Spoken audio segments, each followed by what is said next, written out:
हाणे असां ॿियो लेसन शुरू कयूं था।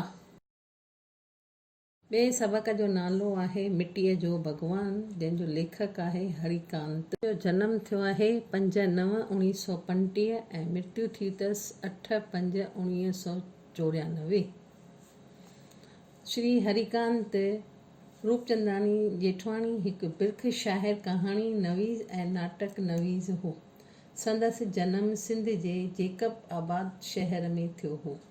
हिन जो साहित्यक योगदान तमामु घणो आहे। नसर ख्वाह नज़्म में हिन सां बिरजिस्ताईअ जो कलम आज़मायो आहे। संदसि मुख्य शाइर किताब घणेई आहिनि ऐं हिन खे सोच जूं तस्वीरुनि ते खेसि 1993 में मरकज़ी साहित्य अकादमीअ जो इनाम पिणु हासिलु थियल। हिन कहाणीअ ज़रिए लेखक महिनत जी महिमा ॻाई आहे। महिनत जी महिमा बि ॿुधाई अथई। शामू हिकु कलाकार हो। मिटी ऐं छेणे जे मेलाप सां सुंदर ऐं आलीशान रांदीका ठाहींदो हो। ग़रीबीअ जे करे खेसि फुटपाथ वसाइणी पई। ॿियनि फ़क़ीरनि खे भीख पिनंदो ॾिसी खेसि ताज़ुब लॻंदो हो। हिन उन्हनि खे सम्झाईंदे चयो त जीवन में कर्म करण सां जो पहिरियों फ़र्ज़ु आहे। बिना महिनत हासिलु कयल रोटीअ में आनंद न आहे। हिन जी ज़ोरदार तक़रीर फ़क़ीरनि खे झिंझोड़े विधो। हू फ़क़ीरनि मां महिनतकश इंसान थी पिया ऐं जीवन जी गूढ़े राज़ खे खेनि मालूमात थी। शामू शाही सड़क जे लंबे फुटपाथ ते निम ऐं पिपर जे घाटनि दरख़्तनि जे हेठां, दरख़्त यानी वणनि जे हेठां रहंदड़ अनेक फ़क़ीरनि खे इन नंढड़े कुटुंब जे अजीब लॻंदो हुयो।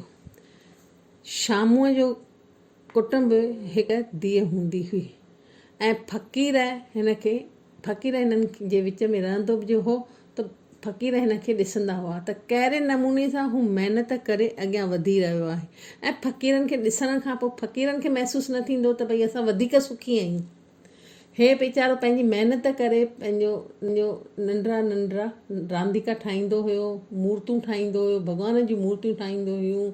हिनखे हिकु ज़ाल हूंदी, हिकु धीअ हूंदी हुई। उहे सॼो ॾींहुं हिनखे कमु कराईंदी हुयूं। सुबुह जो सवेर उथी करे ई 4 बजे वञी करे हू मिटी खणी ईंदी हुयूं। हे बि वेंदो हुयो उतां खणी करे ऐं मिटीअ सां ॻोहींदा हुआ ऐं छेणो खणी ईंदियूं हुयूं। छेणो ऐं मिटीअ जो मिलाप करे हुननि खे ॻोहे करे ऐं तंहिंखां पोइ हुन में सुंदर सुंदर अनेक मूर्तियूं रांदीका ठाहींदा हुआ।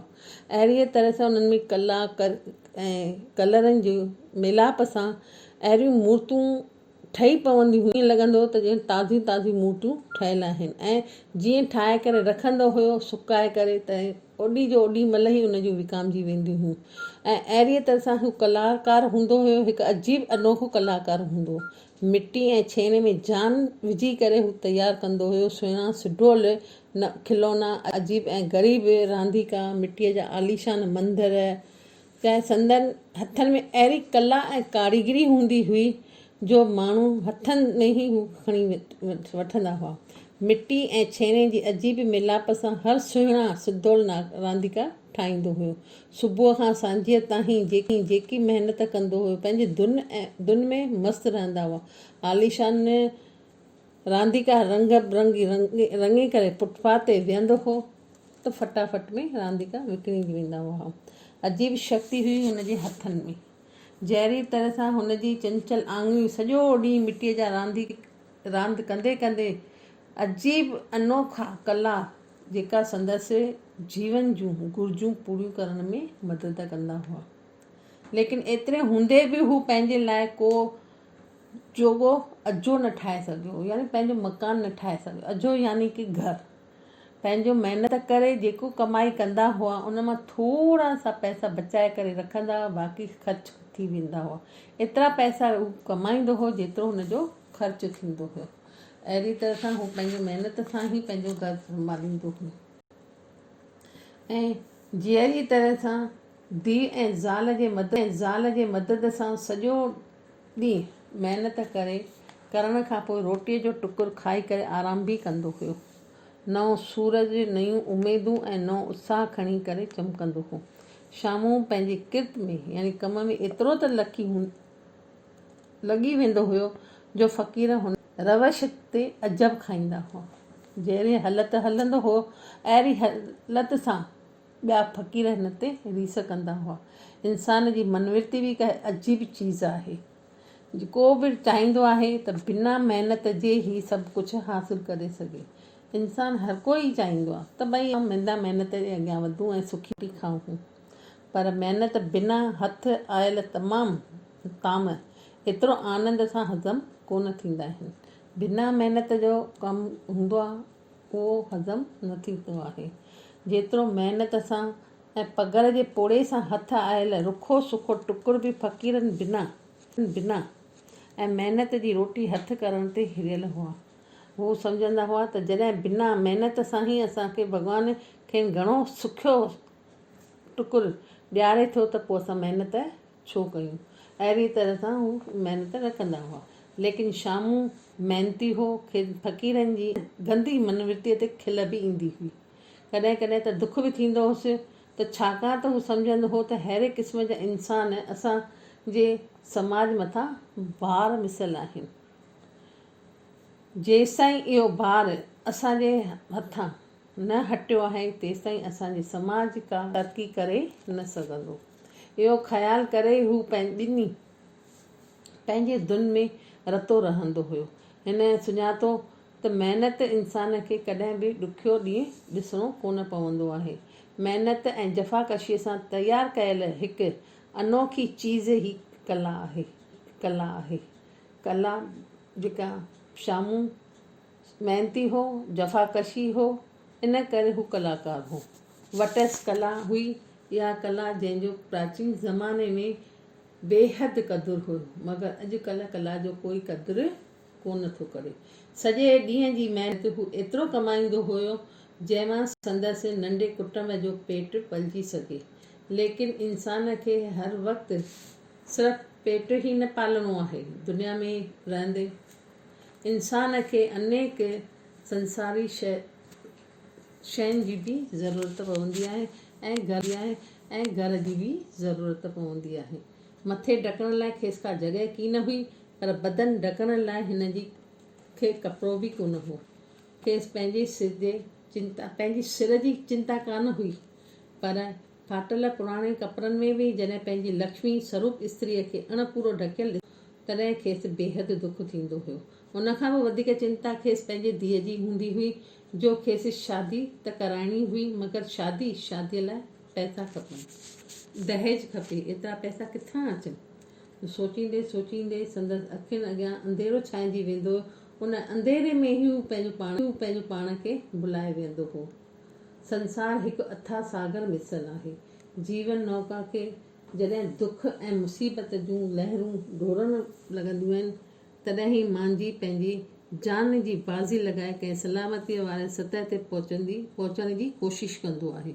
शामूं जीअं सागर में भयानक लहरुनि जी गजगोड़ बैदि हिकु वार शांती छाइजी वेंदी आहे, विॼ जी तेज़ चमकाट बैदि हिकु वार अंधेरो छाइजी वेंदो आहे ऐं तूफ़ान जी तेज़ीअ बैदि वायुमंडल में घोर सन्नाटो फैलिजी वेंदो आहे, तीअं शामूअ जे जीवन में बि कुझु वक़्त जी तेज़ीअ ते माठाई अची वेंदी आहे। संदसि तबियत बिगड़ी वई ऐं हिकु वार खेसि पंहिंजे कमु बंदि करिणो पियो। इलाज लाइ हुन हिकु पैसो बि ख़र्चु करणु न थे चाहियो।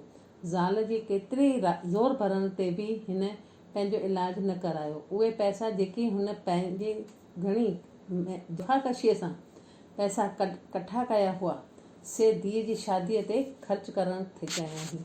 अणपूरे इलाज सबबि संदसि तबियत ॾींहों ॾींहुं बिगड़ंदी थी वई हुई।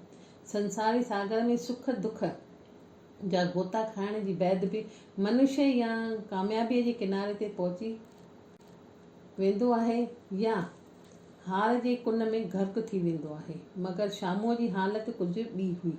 हुनखे बि को कामयाबीअ सां किनारे ते पहुचण जी उमेद हुई, न वरी हार जे कुन में गर्क थियण जो डपु हो। हू वीचारनि जे सागर में गोता खाई रहियो हुयो ऐं आईंदे जे बारे में बि ॼाण कोन हुई। हिकु दफ़े शाम जे वक़्तु वण ते टेक ॾेही शामू कुझु सोचे रहियो हो। आसपास रहंदड़ फ़क़ीरनि घणो ई ख़ुशि हुआ। शामू महसूस कयो त भीख पिनंदड़नि ते गुज़रान कंदड़ फ़क़ीर खां वधीक ख़ुशि नज़र अचनि था पिया। छा महिनत ऐं सुस्तीअ में को बि फ़र्क़ु न आहे? हा, न न न हा। शामूअ जे दिलि में इनक़लाब जी आग भड़की उथी। आईंदे हुन जी अनेक फ़क़ीरनि वांगुरु भीख पिनण ते वीचारु कयो, मगर ॿिए खन में ई संदसि वीचार काफ़ू थी वियो। हिन जी नज़र पंहिंजे ई ताक़त ऐं हिमथ सां ठाहियल महात्मा बुद्ध जे मिटीअ जी मूर्तीअ ते पेई। अखंड समाधीअ में लीन मिटीअ जो उहो ई नंढिड़ो भॻवानु हिकु हथु मथे करे गोया खेसि उपदेश ॾेई रहियो हो। मनुष्य उत्पन्न थींदो आहे कर्म करण लाइ। जीअं नौका खे कामयाबीअ जी मंज़िल ते पहुचाइण लाइ जीवन ऐं कर्म, शांती ऐं स्नेह जी ज़रूरत आहे, महिनत ऐं जफ़ाकशीअ सां ई हालतुनि ते विजय पाए सघिबी आहे। कर्महीन इंसान जानवरनि खां बि नीच आहे। कर्मशील इंसान ही सची माना में इंसान आहे। कर्म ते विश्वास रखी शांतीअ जी सहारे महिनत कंदो हल त कामयाबी पंहिंजा पाण पेर चुमंदी। शामूअ जो चहिरो ख़ुशीअ विचां बहकी उथियो। संझा थी चुकी हुई, चौतरफ़ अंधेरो छायल हुयो, मगर शामूअ जी हृदय में त अनोखी रोशनी चमकी रही आहे। गोॾनि भर झुकी ज़मीन ते मस्तक निवाहे करे हथ जोड़े हू भॻवान जे ध्यान में लीन थी वियो। बर वारे मंदिर में संझा जे ध्यान जा गिंड वॼण लॻा, मगर शामूअ जे दिलि में त अॼु हिकिड़ो ई गिंड वॼी रहियो हो, उहो हो कर्म जो गिंड। ख़ुशीअ में अची करे हू उछली उथियो। मां महिनत कंदुसि, महिनत जफ़ाकशीअ में ई सचो जीवन आहे। मां उन जफ़ाकशीअ जे वसीले ज़िंदगीअ जे तमामु मसइलनि खे हल कंदुसि। भीख पिनणु पाप आहे, भॻवान तूं मूंखे उन पाप खां बचाए वरितो। ईअं चवंदे ई हू पंहिंजो मस्तक झुकाए ध्यान में मग्न थी वियो। चौधारी फ़क़ीर कठा थियण लॻा। के खिलंदा, के कुॾंदा अॻिते वधिया, के अफ़सोस खाई करे चवण लॻा त वीचारो पागल थी वियो आहे। मगर शामू ज़ोर ज़ोर सां उछलाए उथियो, पागल, हा हा हा हा, मूर्खो, छा महिनत करणु पाप आहे? जफ़ाकशी जीवन में कर्म आहे ऐं कर्म करण सां ई इंसान जो पहिरियों फ़र्ज़ु आहे। कर्महीन इंसान पसुनि खां बि किरियल आहे। जानवरनि खे बि रोज़ानी क़ुवत हासिल करण लाइ महिनत करणी पवे थी। अवीं बिना महिनत हथ आयल रोटीअ में आनंद था सम्झो। छा इहा बेवकूफ़ी न आहे? ईअं करण सां तव्हीं त सिर्फ़ु पाण खे ई पर पंहिंजे देश खे बि नुक़सानु पहुचायो था पिया। घरू हुनर ऐं कारीगरीअ खे हिमथायो, महिनत जफ़ाकशीअ वारी ज़िंदगी गुज़ारियो, पंहिंजे देश जातीअ जो शान ऊचो रखो। अहिड़ीअ तरह सां तव्हां रखंदा त असां सभिनी खे भलो आहे। इन में ई सचो आनंद आहे। इहो ॿुधी सभई ॾंदे आङुरियूं थी विया। सभिनी जो हू आसे आसे उतां टी पखड़ी विया। शामूअ जी तकड़ीर जो संदन मन ते गहरो असरु थियो। कुझु ॾींहं बैदि रस्ते तां लंघंदड़ माण्हुनि अजब खाइण लॻा। हूअं त हमेशह उतां लंघंदे फ़क़ीरनि जो झुंड पैसो पैसो चई करे खेनि विराए वेंदा हुआ, पर अॼु ईअं कोन थियो। अती अहिड़ी हुई जो सभई शांतीअ सां पंहिंजो कम में मशगूल हुआ। को खजीअ जे तारुनि मां विञिणा ठाहे रहिया हुआ, के तॾा ठाहे रहिया हुआ, को भर जे पननि मां पातलूं ऐं दोना ठाहे रहिया हुआ, को वरी ॿेड़ियुनि ॿधण में मस्तु हूंदो हुयो, के वरी ॼण कंहिं पननि ऐं अगरनि मां तरह तरह जा गुल फुल ठाहिया हुआ, के वरी मर्ज़ीअ सां ई चरखे जी सुट कतण में मशगूल हुआ। उते ॼण त भारत जे घरू हुनरनि जी का नुमाइश थी रही हुई। अॼु ध्यानु आहे, अॼु ॾियारी आहे। शामू बि अॼु पंहिंजे बैठक अॻियां उहे ई मिटीअ जूं मूर्तियूं ठाहिण में मस्तु हुयो। राम लक्ष्मण सीता हनुमान ऐं ॿियनि देवताउनि जा पुतला शोभा ॾेई रहिया हुआ। संदसि भरिसां ई वण जी छाया हेठि हिकु भॻल टुटल कबूतरे ते मिटीअ जी ठहियल नंढड़े मंदर में उहो ई मिटीअ जो ठहियल भॻवानु बुद्ध विराजमान हुयो। अॼु शामूं बेहदि ख़ुशि हो हुनखे रखी फ़क़ीरनि ॾांहुं निहारे रहिया, जेके पंहिंजे ई धुन में मस्तु थी करे पंहिंजे कमकार में लॻी रहिया हुआ। अॼु संदसि चहिरे ते अजीब मुर्क हुई। उन ई जी मुर्क में ई समायल हो संदसि जीवन जो हिकु गहरो आराम। हाणे हिन पाठ जे पुठियां तव्हांखे सभु सुवाल जवाब करे अचिजो, हवालात बि अथव ऐं हिकु ॿिनि सिटियुनि में जवाब बि अथव। ऐं तंहिंखां पोइ तव्हांखे महिनत कंदड़ इंसान जी कहिड़ी हालति थिए थी, या भई महिनत कंदड़ इंसान कीअं सुखियो सताबो थिए थो, उन ते मज़मून लिखी अचिजो।